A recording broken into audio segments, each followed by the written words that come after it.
So friends, আজকে আমরা জানবো যে কিভাবে আপনি হচ্ছে যে ট্রেড এন্ট্রি নেওয়ার আগেই আপনি কত ডলারের রিস্ক নেবেন সেটা আপনি দেখবেন। এই যে MT5 থেকে MT5 যে মেটা ট্রেডার আছে, সেই মেটা ট্রেডার থেকে কিভাবে আপনি দেখে নিতে পারেন যে আপনার স্টপ লসটা কত ডলারের হবে।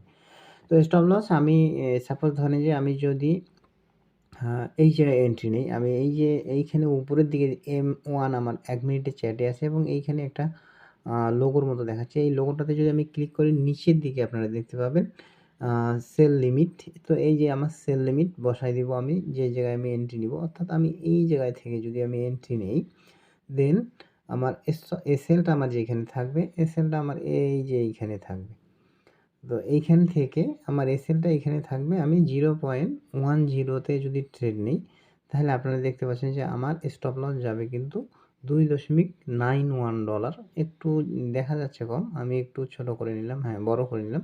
তো আপনি দেখতে পাচ্ছেন $2.91। এখন এক্ষেত্রে আপনি ধরে নিতে পারেন যে আপনার যে রিস্ক সহ আপনার একটু বেশি হতে পারে, অর্থাৎ